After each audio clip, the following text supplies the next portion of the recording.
อนี่เนาะคือไม้พยุงก็ไม่มีอ๋อเมื่อก่อนนี่แสดงว่าบ่ต้นอยากจะซื้อถึงว่าเมื่อก่อนนี่คือ เพื่อนเข้าไปเพาะไม้พยุงแน่นอนคือบ่ต้นเห็นแบบว่าทหารบางคนก็คือว่าอาศัยแบบใต้โต๊ะเขาแทงแบ่งพันแทงไม่พยุงเนาะสมมุติว่าคนไม่พยุงไปนี่เนาะผ่านด้านนี้เนาะผ่านด่านทหารด่านนี้แทงสัก10,000นี่ก็แบ่งกันเลยก็ได้หรอวะแต่ก่อนนะคือเขาจะเข้าเพราะแบบนี้ แต่ตอนนี้เนี่ยมันบ่มีแล้วไม่พยุงตัวบ้านเฮาดีเหลือแต่ต้อมันเรืออะไรตอนนี้เหลือแต่ลุ่มมันเดียวนี่นะก็เลยแบบว่ามันบ่พอกินอ๋อเมื่อก่อนพอกินไม้พยุงแน่นอนอันนี้บ่ต้นเว้ามั่วซั่วบ่ได้เด้อบ่ต้นนะก็บ่ได้มั่วซั่วแล้วไม่พยุงหมดเดียวนี้เพิ่นสิบ่เว้าสิเฮาบ่เพิ่นเห็นกินมันก็ความจริงพวกที่เป็นทหารมันสิว่าหมู่มายศละลายเด้อทหารมันก็มีบางคน น้องก็บ่ได้เว้าซึ่งเขาเนาะบางคนสำหรับคนใดที่แบบว่าบ่ได้เจอด้านไม่พยุงก็เงินเดือนก็พอสำนั้นแหละถ้าว่าเจอมีด้านไม้พยุงไม่ดูไม่แต้ไม่หยังก็คาดว่าไปส่งไปอยู่ใกล้ๆแบบว่าด้านเนาะด้านที่มีรายได้น่ะใครๆก็อยากไปเขาจะบอกใครก็อยากไปถ้าว่าส่งไปอยู่ในค่ายบ่อยู่ในตัวเมืองบ่มันบ่มีด่านมันบ่มีหยังกินใครอยากไปคือหมู่ปต้นก็ออกมา1คนออกมาก็เฮ็ดงานขายหมูปิ้งอยู่สมุทรปราการนี่เป็นทหารมากับเขาเป็นทหารออกมาขายหมูปิ้งอยู่สมุทรปราการนี่ตอนมันเข้ามันกินตอนเข้านั้นกับข้าวกับน้ำบ่พอกินดอกไปหาเก็บดอกมะลินไม้มาสุกทหาร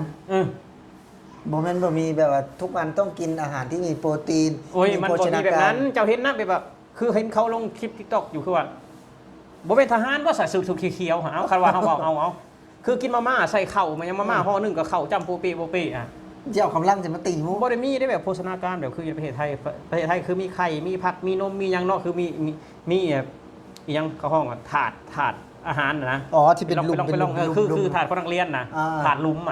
บ่มีแบบนั้นได้คือขนาดประเทศไทยเพิ่นยังประท้วงกันว่าอาหารบ่อิ่มเนาะคือเฮาเห็นนี่ก็ถือว่าโอเคนะเนาะได้กินทุกมื้ออันนี้เฮาเดียวผมบ่อยากจะว่าก่อนเฮานี่มีน้อยเนาะมีน้อยเพิ่นบ่แม่นว่าเพิ่นว่างออกมาเฮานี่ไปขุดแง่ขุดไปคล้องกระป๋อมไปสินะไปคล้องบักลิ้นไม้เพื่อมาต้มมาจี้กินนะแต่ว่าอันนี้คือเพิ่นมีให้แล้วมีให้แล้วแต่คือว่า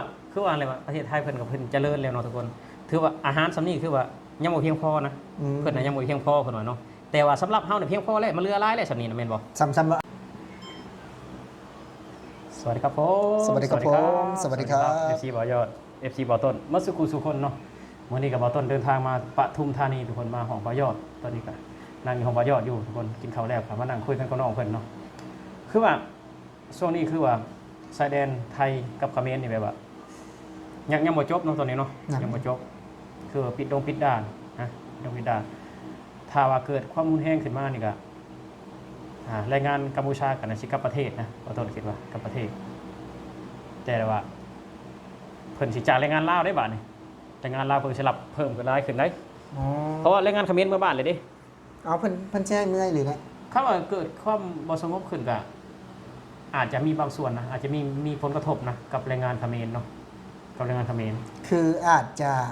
คนไทยเนาะนายจ้างหรือว่าเพิ่นอาจจะบ่จ้างก็ได้นะมันก็บางทีก็เป็นนำพวกแรงงานเขมรย่านกลัวเนี่ยกับปานนั้นเนาะจริงได้แบบว่ากลับประเทศนะมีผลกระทบนะคือแบบว่าย่านมีผลกระทบนะถ้าแบบบ่ลงรอยกันเนาะทุกคนแต่ว่าปาต้นก็อยากให้แบบว่าหาวิธีสันติให้ไว้ที่สุดเนาะว่าอย่าให้เกิดความรุนแรงถ้าเกิดความรุนแรงเนาะเพิ่นก็สิจ้างแรงงานลาวเขาได้บาดแรงงานลาวแรงงานเมียนมาได้บาดนี่ได้ก็ถือว่าแรงงานลาวนี่ก็จะหางานง่ายขึ้นเนาะหางานง่ายขึ้นแล้วก็เพิ่นก็สิรับแรงงานลาวเพราะว่าตอนนี้คือไทยกับลาวก็มีความดีต่อกันอยู่นะตอนนี้มีความสมัครสามัคคีกันอยู่ตอนนี้เนาะคือเฮาเห็นแบบว่าหน่วยลาดตระเวนนปขแล้วก็ทหารลาวจับมือกันเนาะทุกคนจับมือกันเป็นแนวโค้งเฮาก็ดีใจนะปต้นดีใจเห็นแบบว่าสิ่งดีๆปต้นคืออยากเห็นลาวกับไทยเนี่ยแบบสร้างสายสัมพันธ์ดีๆต่อกันนะปต้นเห็นแล้วก็ภาคภูมิใจทุกคนเนาะภาคภูมิใจเพราะฉะนั้นแล้วเนาะน้องๆที่อยากเข้ามาทำงานในประเทศไทยเนาะก็เตรียมพร้อมไว้เลยเนาะในอนาคตใกล้ๆนี่บ่ต้นคิดว่าประเทศไทยเพิ่นสิรับแรงงานบ้านเฮานี่หลายเพิ่มขึ้นเนาะเข้ามาแล้ว ตั้งใจทำมาหากินทุกคนตั้งใจทำมาหากินบ่สร้างความเดือดร้อนเนาะ บอกมาด่าคนไทยนะ บอกมาหาคนไทยบ่สร้างความเดือดร้อนสร้างแต่คุณงามความดีสร้างแต่แบบว่าให้เพิ่นฮักเฮาเนาะบ่มาเป็นขี้ลักงัดแงะหรือว่าโจรขโมยเนาะคือแบบว่าเฮาเห็นแบบว่าโจรลาวขโมยโมไซค์นะบ่อยากให้เห็นแบบนั้นอยากเห็นให้แบบว่าประเทศไทยนี่มองคนลาวนี่แบบมองด้วยความสงสารเนาะมองด้วยความฮักมองด้วยเป็นพี่เป็นน้องกันแท้ๆจริงอ่ะเนาะบ่อยากให้แบบว่ามาสร้างความเดือดร้อนให้ประเทศไทยนะในเมื่อเพิ่นให้โอกาสเฮาแล้วเฮาก็สร้างแต่คุณงามความดีให้เพิ่นอดทนทุกคนเนาะอดทนเฮาให้เฮาคิดเลยว่าเพิ่นมีบุญคุณต่อเฮาเนาะคือหนุ่มลาวคนนั้นเว้าเนาะคือแบบออกมาขอบคุณประเทศไทยก็บ่ได้ ก็ให้อีก ออกมาขอบคุณประเทศไทยก็บ่ได้แบบว่าคือกันกับแรงงานเขมรคนนั้นนะที่ว่าเว้าหนุ่มลาวคนเนี้ยไปอยู่ต่างประเทศยังแบบว่าคิดได้เลยแบบว่าเป็นยังต้องขอบคุณประเทศไทยขอบคุณประเทศไทยแล้วเพราะว่าเฮามาหากินในประเทศไทยเนาะบ้านเฮาบ่มีงานน่ะแม่นอยู่ดอกว่าเฮาเอางานเอาแรงเฮานี่มาสู่แต่ว่าถ้าบ่มีประเทศไทยเฮาสิเอาแรงไปไว้ไสไปสู่อยู่ไสเนาะคือหนุ่มลาวคนนี้ออกมาเว้าบ่ต้นก็แบบเป็นยังไปอยู่ต่างประเทศคิดได้แท้นี้บ่เนาะเด็กน้อยเกิดเมื่อวานมื้อซื่นเขายังคิดได้กับบ่ต้นก็อยากฝากถึงพี่น้องไทยแบบว่าอย่าไปเบิ่งภาพรวมแค่ผู้ชายคนเดียวเนาะทุกคนเนาะให้เบิ่งแบบคนลาวหลายๆคนคือบ่ต้นบ่ย้อนนี่ก็คือสำนึกบุญคุณประเทศไทยโดยมาตลอดคือบ่ต้นยกเครดิตให้ประเทศไทยตลอดทุกคลิปที่บ่ต้นเว้าเนาะคือยกเครดิตให้ประเทศไทยเนาะมีลูกมีเมียก็เพราะประเทศไทยมีอยู่มีกินก็เพราะประเทศไทยแม่นบ่ย้อน คือจังแบบว่าประเทศไทยให้ทุกอย่างสำหรับ ให้ เรา ทุกอย่างนะให้ทุกอย่างนะทุกคนให้ทุกอย่าง คือจังคนใหญ่มาเนี่ยเนาะคือคนลาวนะคนใหญ่มาเนี่ยเพิ่นก็ว่าอันนั้นปกติคือจะอยากเป็นแพทย์เป็นหมออยากเป็นข้าราชการนะ แต่ปัจจุบันในถามบ่ยศเชื่อเลยว่าไปหมู่บ้านไปแต่ละหมู่บ้านน่ะอยากให้บ่ต้นเนี่ยเฮ็ดคอนเทนต์นี่ลองเบิ่งว่าใหญ่ขึ้นน้องอยากเฮ็ดหยังบ่เชื่อยอดเชื่อเลยว่าจะไปไทยอยากไปไทย อยากมาไทยแน่นอน คือจังมันตอบโจทย์อะเข้ามาไทยนะ คือว่าเนาะทุกคนคือว่าแต่ก่อนนี่พ่อแม่นี่คือให้ลูกเฮียนนี่คือบ้านบ่ต้นนี่คือเปิดแบบว่าบริสอนลูกไว้ว่าโตขึ้นมาแล้วให้เป็นคนดีนะเวลาเขาโรงเรียนเนาะโตขึ้นมาให้เป็นเจ้าคนนายคนเวลาเพิ่นบอกลูกโบราณเพิ่นให้เรียนเก่งๆให้เป็นเจ้าคนนายคน อันนี้คือเป็นคำสอนที่ผิดนะคือประเทศไทยนี่เพิ่นบริสอนแบบนั้นนะคือเพิ่นเห็นลูกบ่ต้นก็โตเร็วๆนะหนูให้เป็นคนดีของสังคมเพิ่นบอกเท่านี้ได้เพิ่นบอกแค่นี้ได้ เพราะว่าคืออยู่ในประเทศไทยนี่ ถึงแม้เจ้าจะบ่ได้เฮียนกันถ้าเจ้าฉลาดพอนะ เจ้าก็สามารถเป็นได้เจ้าคนนายคนเนาะเป็นเจ้าของกิจการอย่างต่างๆนะ คือว่าในประเทศไทยบ่มีเจ้าคนนายคนคือบ่มีเจ้าคนสมมุติว่าตำรวจทหารบ่แม่นเจ้าคนนายคนประเทศไทย เป็นผู้รับใช้ประชาชน เป็นลูกน้องประชาชนนะตำรวจทหารประเทศไทยนะบ่คือบ้านเฮาเด้บ่คือบ้านเฮาคือบ้านเฮาเป็นตำรวจทหารคือว่าผู้เฒ่าผู้แก่วันนั้นมันเป็นเจ้าคนนายคนเป็นทหารตำรวจอ๋อ เป็นคำเว้าที่ผิดน่ะเจ้าคนนายคนแสดงว่ามีลูกน้องแม่นบ่เป็นลูกน้องเจ้านายเจ้านายก็คือใช้อำนาจเหนือกว่าคนอื่นน่ะแต่ว่าอยู่ในประเทศไทยคือเป็นตำรวจทหารคือว่าเป็นผู้รับใช้ประชาชนเป็นลูกน้องเนี่ยเพราะว่าประชาชนเนี่ยจ่ายเงินเดือนให้เขาคือตำรวจอยู่ในประเทศไทยเจ้าแบบนอกกรอบนี่บ่ได้ได้ทหารคือกัน เจ้าต้องโดนเนาะ เจ้าต้องโดนคือว่าผู้จ่ายเงินคือประชาชนคือบ้านเฮาบ่แม่นไว้นั่นเลยสอนลูกสอนหลานเวลามัดแขนเจ้าเคยเห็นบ่เจ้าเวลามัดแขนแบบลูกจะไปเรียนอยู่เวียงจันทน์บ่ลูกไปเรียนที่สวรรณเขตบ่เรียนเก่งๆได้ลูกให้เป็นเจ้าคนนายคนมีแต่สอนกันไปเนี่ยบ่ได้สอนให้ลูกเป็นคนดี มันก็เลยจบมาโยมมันก็อยากเป็นนายแล้วคนเนาะ ก็อย่าเป็นนายเลยพ่อแม่มาสอนให้เป็นนายแต่ทุกมื้อนี่ถามว่าให้ลูกใหญ่ไว้เด้อครับลูกเอ้ยบ่ได้ให้เป็นเจ้าคนนายคนได้ทุกมื้อนี่ทุกคน อยากไปทำงานไทย อยากให้มาทำงานไทย บาดนี้ใหญ่ไว้ให้พ่อแม่กินแห้งแน่ไปทำงานประเทศไทยพุ่นใหญ่มาแล้วก็ได้โอ้ยลูกสาวกูลูกชายกูนี่อย่าให้มันใหญ่ไว้เด้ตอนนี้กำลัง15นี่ฮอด18ไว้ดีกว่าอย่าให้ไปทำงานประเทศไทยย่าแล้วอยากเป็นนายคนของมื้อเนี่ยอย่าเป็นเจ้าคนนายคนน่ะ บ่ได้เป็นเนาะ มันบ่พอกินเจ้าคนนายคนมันบ่พอกิน ได้เป็นกับพ่อกิน มันบ่พอกินมันออกมาหลาย อ๋อ ออกมาหลายแล้วถือว่าแบบว่าคนแบบว่ามาทำงานไทยในหลายขึ้นเนาะก็ได้เห็นแบบว่า จากเขามาทำงานที่ว่าโดนได้ข่าวมาเป็นขี้ข้านู่นนั่นนี่เขาได้บ้านได้รถ เพิ่นเลยอยากให้ลูกเพิ่นน่ะมาคือกัน แม่น คือแบบว่าบ่เอาแล้วเจ้าคนในคนบัดนี้เนาะ เอ้าเจ้าคนในคนสมุทรเป็นทหารกับเงินเดือนล้านหา อืม หักหนีเหลือ800,000 แต่ก่อนจะเข้าไปพอแห้งได้ขายหน้าส่งทุกไปด้วยนะ 800,000ก็คือว่า800,000นี่ก็สิประมาณ1,000 กว่าบาทเนาะทุกคนหักหนีคือเจ้าคนในคนได้นี่คือบ่ต้นนี่บ่ได้เป็นเจ้าคนในคนเป็นคนธรรมดานี่มาทำงานประเทศไทยเงินเดือน7-8 ล้านเพราะบาทนี่และเจ้าคนในคนมันสิอยู่บ่บาทนี่มันสิอยู่เป็นคนในคนบ่ ยาน มี เนาะ เกียรติแต่ไม่มีกิน เออ อืม ถ้าเขาว่าจะเป็นเจ้าคนในคนนะ เออ มีเกียรติจะไม่มีกิน มีเกียรติแต่ไม่มีกิน เออ คือสมัยทุกมื้อนี่เนาะคือไม้พยุงก็ไม่มีม อ๋อเมื่อก่อนนี่แสดงว่าต้นอยากจะซื้อถึงว่าเมื่อก่อนนี่คือ เพื่อนเข้าไปเพาะไม้พยุง แน่นอนคือบ่ต้นเห็นแบบว่าทหารบางคนก็คือว่าอาศัยแบบใต้โต๊ะเขาแทงแบ่งพันแทงไม่พยุงเนาะสมมุติว่าคนไม่พยุงไปนี่เนาะผ่านด้านนี้เนาะผ่านด้านทหารด้านนี้แทงสัก10,000นี่ก็แบ่งกันเลยก็ได้หรอวะแต่ก่อนน่ะคือเขาจะเข้าเพราะแบบนี้ แต่ตอนนี้เนี่ยมันบ่มีแล้วไม่พยุงตอนบ้านเฮาดิเหลือแต่ต้อมันเรืออะไรตอนนี้เหลือแต่ลุ่มมันเดียวนี่นะ อืม ก็เลยแบบว่า มันบ่พอกิน อ๋อเมื่อก่อนพอกินไม้พยุง แน่นอน อันนี้เบาต้นเบามัวซั่วไม่ได้เลยเบาต้นไหม ก็บ่ได้มั่วซั่วแล้วไม่พยุงหมดเดี๋ยวนี้ มันสิบอกว่าสิเฮาบอกเป็นเห็นกิน มันก็ความจริงอ่ะ พวกที่เป็นทหารมันจะว่าหมู่มายศละลายได้ทหาร มันก็มีบางคน น้องก็บ่ได้เว้าซึ่ง บ่ได้ เขา ว่าล้ม เนาะ บางคนอ๋อ สำหรับคนได้ที่แบบว่าบ่ได้เจอด้านไม่พยุงกะ